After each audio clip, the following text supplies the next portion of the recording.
ఓం సాయిరామ్. సాయి భక్తులందరికీ నమస్కారం అండి. సాయినాథుని దయ వల్ల అందరి కుటుంబం ఎక్కడున్నా కూడా సంతోషంగా ఉండాలని చెప్పి బాబాగారి తరపున నేను కూడా కోరుకుంటున్నాను. ఈరోజు వీడియోలో సాయి పిలుపు ద్వారా మనకు వచ్చినటువంటి సందేశం ఏంటంటే, ఇప్పటికే 7 సార్లు నిన్ను హెచ్చరించాను, అయినా కూడా నువ్వు నా మాట అస్సలు వినడం లేదు. ఇప్పుడైనా సరే నువ్వు శ్రద్ధగా విని ఆలకించు అని బాబాగారు అయితే మనకు ఈరోజు ఒక చక్కటి సందేశం ద్వారా మన ముందుకైతే వచ్చారండి. బాబాగారు ఇలాంటి సందేశాన్ని ఎందుకు అందించాలనుకుంటున్నారు అనేది మనం ఆయన మాటల ద్వారానే తెలుసుకుందాం. వీడియో మొదలుపెట్టే ముందు ప్రతి ఒక్కరికి ఒక చిన్న రిక్వెస్ట్ అండి.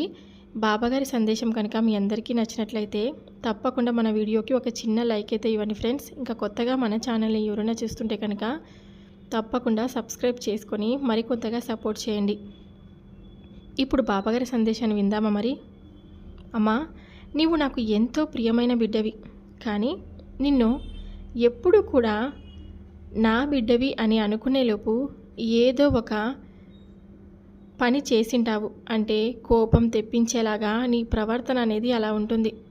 నువ్వు ఎన్ని పనులు చేసినా, ఎన్ని మంచి పనులు చేసినా సరే, ఒక్కసారి నువ్వు చెడు పని చేసేసరికి వెంటనే ఇతరులకు నువ్వు చెడ్డవాణిలాగా అయిపోతావు. నిజమే కదా. మనం ఎన్ని మంచి పనులు చేసినా కూడా ఒక్కసారికే చెడ్డ అవ్వడానికి కొన్ని మాటలు కానీ, కొన్ని ప్రవర్తనలు కానీ సరిపోతుంది. ఎప్పుడు కూడా నీకు ఇప్పటి వరకు నేను ఏం చేయలేదని, నా హృదయమందు నీకు స్థానం లేదని బాధపడుతూ ఉంటే ఎలా చెప్పు? ప్రస్తుతం నీకు కావాల్సింది ఏంటో తెలుసా? మనశ్శాంతి. నువ్వు మనశ్శాంతిని కోల్పోయి నీ ఇష్టానుసారం ప్రవర్తిస్తూ ఉంటే ఎలా చెప్పు? నీవు మనశ్శాంతిని పొందక ఇతరులను కూడా నువ్వు నీ మాటలతో బాధ పెడుతున్నావు. సూటిపోటి మాటలు చాలా ఎక్కువగా అంటున్నావు. నీ అనుకున్న వాళ్ళని నువ్వు బాధ పెడుతూ ఉంటే ఎలా చెప్పు? ఒక్కసారి నువ్వు ఆలోచించు నీ చుట్టుపక్కల జరుగుతున్న విధానం గురించి. నువ్వు నీకు నచ్చకపోతే సరి, వెంటనే ఎదుటి వారిని తిట్టైనా లేదా కొట్టైనా సరే బుద్ధి చెప్పాలని అనుకుంటావు. నువ్వు ఏదైనా మాట అనేటప్పుడు 1కి 2 సార్లు ఆలోచించి ప్రవర్తించాలని ఎన్నోసార్లు చెప్పాను. ఇతరుల మనసును నొప్పించకూడదు, గాయపరచకూడదని చెప్పాను. అయినా సరే అది ఏమాత్రం కూడా వినకుండా ఎప్పుడు కూడా ఇతరులను బాధ పెట్టాలి. అలా బాధ పెడితేనే నీకు మనశ్శాంతిగా ఉంటుంది. నిజమే కదా. నువ్వు ఎందుకు ఇలాంటి ధోరణిని అలవర్చుకుంటున్నావు? నేను ఎప్పుడు కూడా చెప్పింది వినకపోతే నీకు మంచి చెడ్డలు ఎవరు చెప్తారు చెప్పు? ఒక తల్లిగా, తండ్రిగా నీ బాధ్యతను నేను స్వీకరించాను కనుక నేను చెప్పిన విధంగా నువ్వు నడుచుకోవాలి. ఇరుగు పొరుగుతో ఎప్పుడు కూడా కలహాలతో, కొట్లాటలతో నీ జీవితాన్ని నువ్వు గడుపుతున్నావు. అలా గడపడం వలన నువ్వు ఎంత చెడ్డవాడిలా అయిపోతున్నావో, ఎంత చెడ్డ అమ్మాయిలా మిగిలిపోతున్నావో ఒకసారి నువ్వే ఆలోచించుకో. నీకు ఆ వ్యక్తి నచ్చకపోతే మాట్లాడడం వదిలేయి. ఆ వ్యక్తి ఇష్టం లేకపోతే పూర్తిగా దూరమై బ్రతుకు. అలా కాకుండా నీకు నచ్చకపోయేసరికి ఎంత బాధ పెట్టైనా సరే నువ్వు పైశాచిక ఆనందాన్ని పొందాలని అనుకుంటావు.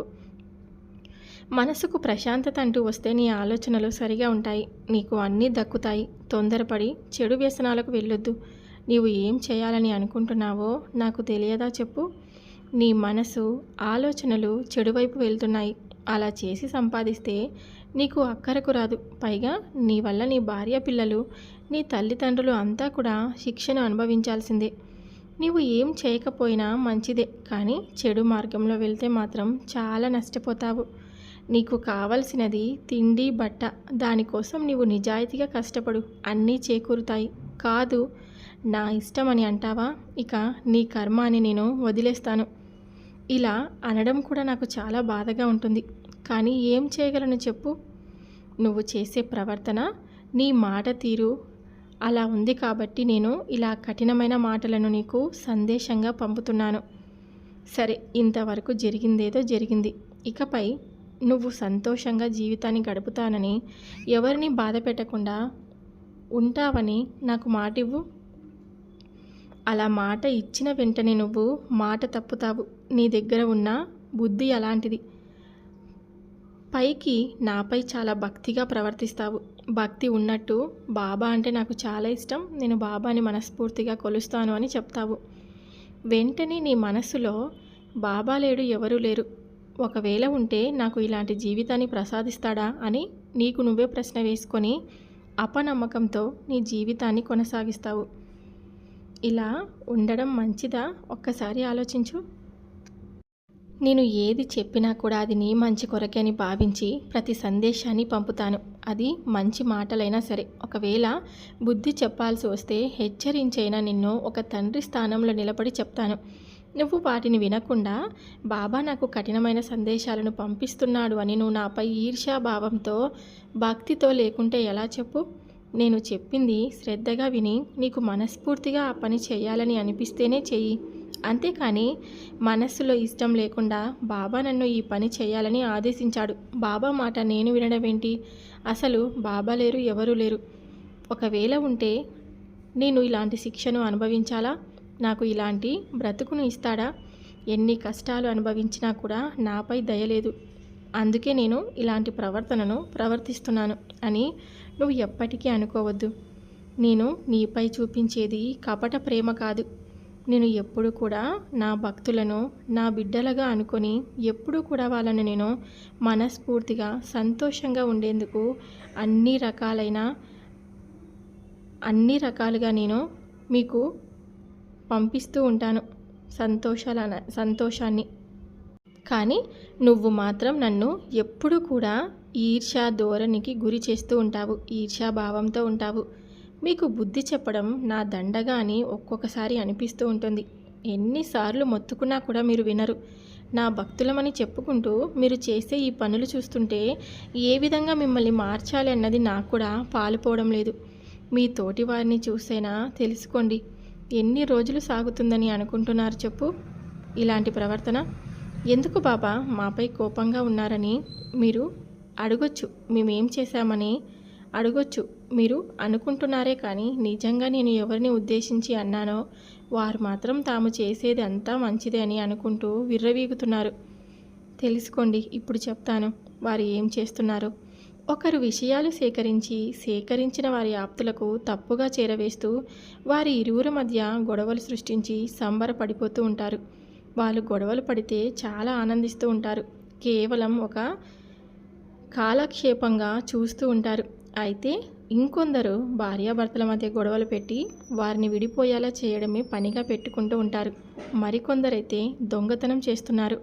దొంగలించడం అంటే ధనం ఒకటే కాదు, వారికి అవసరమైనది ఏదైనా సరే తమ ఒంటికి కానీ తమ మెదుడికి కానీ ఇసుమంతైనా శ్రమ పెట్టకుండా ఇతరుల నుండి సులువుగా దొంగలించి తమదని చలామణి చేసుకుంటున్నారు. అలా సంపాదించిన ఏదైనా సరే మీకు అవసరంకి ఆదుకోదని అనుకో. ఇలా ఒకటి కాదు, అవతలి వారి నుండి ఎంత లభిస్తే అంత అక్రమంగా తమదే అన్నట్టుగా ఉపయోగించుకుంటూ జీవితం సాగిస్తూ ఉంటారు. ఇటువంటి వారందరూ తెల్లవారగానే నాకు పరమ భక్తులుగా పూజలు చేస్తూ ఉంటారు. వారు ఈ విధంగా అనుకుంటున్నారేమో, వారు ఎటువంటి నేరాలు చేసినా నన్ను పూజిస్తే నేను వారిని రక్షణగా ఉండి ప్రోత్సహిస్తూ ఉంటానని. అటువంటిది ఎన్నడూ కూడా జరగదు. కొన్ని రోజులు మీకు మారడానికి నేను అవకాశం ఇస్తాను. కొందరు నువ్వు అనుకుంటూ ఉంటావు మారడానికి నాకు అవకాశం ఇచ్చారు బాబా అని, కానీ నువ్వు మారాలి కదా. ఏదో ఒక విధంగా వారిని సన్మార్గంలో పెట్టడానికి నేను ప్రయత్నం చేస్తూ ఉంటాను. కొందరు గమనించి మారుతారు, బాగుపడతారు. మిగిలిన వారు చేసేదానికి ఖచ్చితంగా కఠినమైన శిక్ష అనుభవించాల్సిందే. అందుకే నేను మీకు పదే పదే హెచ్చరిస్తూ ఉంటాను. ఎప్పుడు కూడా మంచిగా ఉండండి. కొద్ది రోజులు ఇబ్బందులకు బాధపడిన జీవితాంతం సుఖంగా ఉంటారు. నీతి నిజాయితీగా ఉండడం వలన మీ తర్వాతి తరాలకు కూడా మేలు చేసిన వారవుతారు. ఇప్పటికైనా సరే మీరు ఇటువంటి ప్రవర్తనను మర్చిపోయి ఇటువంటి జీవితాన్ని గడపవద్దని చెప్తుంటాను. నేను ఇప్పుడు ఈ చెప్పిన మాటలన్నీ నువ్వు శ్రద్ధగా ఆలకించి వింటే కనుక నీకంతా కూడా మంచి జరుగుతుంది. లేదు ఇక నేను వినను, నా జీవితాన్ని నేను ఇలానే గడుపుతాను అని అనుకుంటే ఇక నీ కర్మ అని నేను ఎప్పటికీ కూడా నేను పట్టించుకోను. ఇది మాత్రం వాస్తవం. ఏంటి బాబా, ఏ తప్పులు చేసినా ఎన్ని మంచి పనులు చేసినా అందరూ మా బిడ్డలే అని మీరు అంటూ ఉంటారు కదా. అవును నిజమే, అందరూ నా బిడ్డలే. కానీ అందులో కొందరిని మాత్రమే నేను చాలా ఇష్టపడతాను. ఎవరికి హాని చేయకుండా, ఎవరిని చెడును కోరుకోకుండా, ఎవరిని తప్పుడు మార్గంలో ప్రయాణింప చేయకుండా, ఎప్పుడు కూడా నా నామస్మరణ చేసుకుంటూ నేను చెప్పిన విధంగా నడుచుకున్న వాళ్ళందరూ నా భక్తులు. వీళ్ళందరూ పూజ చేసినా చేయకపోయినా, వ్రతాలు, నోములు, ధూపదీప నైవేద్యాలు నాకు సమర్పించలేకపోయినా సరే వీళ్ళందరూ కూడా నాకు ప్రియమైన బిడ్డలు, ఆప్తులవుతారు. కానీ మీరు ఎంత చెప్పినా కూడా వినకుండా, ఎప్పుడూ కూడా ఇష్టానుసారంగా ప్రవర్తిస్తూ, బాబా నాకు ఇష్టదైవమని పైకి మాత్రమే చెప్పుకుంటూ, ఎప్పుడు కూడా నా నామస్మరణ పైనే జపిస్తూ, నలుగురిలో నటించడానికి ప్రయత్నిస్తూ ఉంటారు కదా. వీళ్ళందరూ కూడా ఎప్పటికీ నా భక్తులు కాలేరు. ఎందుకంటే నేను ఎన్నోసార్లు హెచ్చరించినా కూడా ఎప్పుడు కూడా వీళ్ళని తప్పుడు మార్గంలో ప్రయాణించకుండా మంచి మార్గంలో ప్రయాణించేందుకు ఎన్ని ప్రయత్నాలు చేసినప్పటికీ కూడా కొందరు మారరు. అలాంటి వారిని నేను ఇక వదిలేయడం తప్పదు కదా. వాళ్ళ కర్మలను వాళ్ళు అనుభవించక తప్పదు. సరే, ఇప్పటికైనా నువ్వు చేసింది తప్పను ఒప్పుకొని పశ్చాత్తాపపడు. ఇతరులను ఎప్పుడు కూడా బాధ పెట్టకుండా, ఇతరుల జీవితాన్ని ఎప్పుడూ కూడా అల్లకల్లోలానికి గురి చేయకుండా, ఎవరి జీవితం వారిదే. దేవుడు ఎవరికి ఎంత ప్రసాదిస్తాడో, ఎలాంటి కర్మలను అనుభవిస్తాడో, ఎలాంటి కర్మలను ఇస్తాడో అన్న వాస్తవాన్ని నువ్వు గ్రహించు. వారి పూర్వ జన్మల కర్మలను బట్టి ఎలాంటి ఫలితాన్నైనా అనుభవిస్తుంటారని గుర్తుంచుకో. చెడు కర్మలు చేస్తే చెడు ఫలితాలు, మంచి కర్మలను చేస్తే మంచి ఫలితాలను అనుభవిస్తారు. ఒకవేళ నువ్వు గత జన్మలో చేసిన పాపపుణ్యాలను బట్టి ఈ జన్మలో నువ్వు ఎటువంటి కర్మలనైనా అనుభవిస్తుంటావని గుర్తుంచుకో. అవి మంచైనా కానీ చెడైనా కానీ ఈ జన్మలో నువ్వు ఎటువంటి చెడు పనులు చేయడానికి ప్రయత్నించకు. అందుకే నిన్ను నేను హెచ్చరిస్తూ ఉంటాను. నువ్వు ఎప్పుడు కూడా చెడు మార్గంలో ప్రయాణిస్తూ చెడు పనులు చేయడం వలన నీకు ముందు జన్మలో చాలా ఇబ్బందుల పాలవుతావు. వచ్చే జన్మంటూ ఉంటే నువ్వు మంచి కర్మలను అనుభవించాలి అంటే ఇప్పుడు పాపాలను చెయ్యకు. ఖచ్చితంగా పుణ్యాన్ని మూట కట్టుకొని మనం ఏదైనా కూడా సాధించాలనే వాస్తవాన్ని గుర్తుంచుకో. ఇప్పటికైనా ఎప్పటికైనా సరే బాబా చెప్పింది గుర్తుంచుకొని సన్మార్గంలో నువ్వు ప్రయాణించాలని నా ఆశీస్సులు నీకు ఎప్పటికీ ఉంటాయని తెలుపుతూ ఉంటాను. నేను మంచి మార్గంలో ప్రయాణించే వాళ్ళ వెన్నంటే ఉండి వాళ్ళకు మంచి జీవితాన్ని ప్రసాదిస్తూ ఉంటాను. చెడు మార్గంలో ప్రయాణించే వాళ్ళతో కూడా ఉండి వాళ్ళు చేసే తప్పొప్పులను వాళ్ళకు సరిచేస్తూ ఇలా చేయకూడదని చెప్పుకుంటూ వస్తాను. అయినా కానీ వాళ్ళు నా మాట వినకపోతే ఇంకా నేను ఏం చేయగలను చెప్పండి. ఇక మీ కర్మ మీరు అనుభవించక తప్పదు అని వదిలేయడమే. ఎప్పటికైనా ఈ బాబా చెప్పిన మాటను మనస్ఫూర్తిగా ఆలకించి నేను చెప్పిన సన్మార్గంలో ప్రయాణిస్తూ నేను చెప్పిన మంచి దారిలోనే వెళుతూ ఎప్పుడు కూడా సంతోషంగా జీవితాన్ని అనుభవించాలని నా ఆశీస్సులు మీకు ఎప్పటికీ ఉంటాయని నేను నీకు మాటిస్తున్నాను. తప్పుడు పనులు, తప్పుడు ఆలోచనలు, తప్పుడు దారిలో ప్రయాణించకండి. ఎప్పుడు కూడా మంచి మార్గంలో మంచి జీవితాన్ని ప్రసాదించుకోండి. మంచి కర్మలను అనుభవిస్తారు. మంచి పనులు చేస్తూ ఉండండి. ఇతరులకు సహాయపడుతూ ఉండండి. మీకు ఉన్న దాంట్లో ఇతరులకు సహాయం చేయడం వలన మీరు పుణ్యాన్ని మూట కట్టుకుంటారు. మీకున్న చెడు కాలమంతా కూడా వెళ్ళిపోతుంది. సో విన్నారు కదా ఫ్రెండ్స్, బాబాగారు చెప్పినటువంటి సందేశం మీ అందరికీ నచ్చితే కనుక తప్పకుండా మన వీడియోకి ఒక చిన్న లైక్ అయితే ఇవ్వండి. కొత్తగా మన ఛానల్ ఎవరైనా చూస్తుంటే కనుక సబ్స్క్రైబ్ చేసుకొని మరికొంతగా సపోర్ట్ చేయండి. రేపు సాయి పిలుపు ద్వారా వచ్చే సందేశంతో ప్రతి ఒక్కరు మళ్ళీ కలుద్దాం. అంతవరకు బాబాగారి ఆశీస్సులు అందరి కుటుంబాలపై ఉండాలని చెప్పి నేను మనస్ఫూర్తిగా కోరుకుంటున్నాను. సర్వే జనా సుఖినో భవంతు. ఓం సాయిరామ్.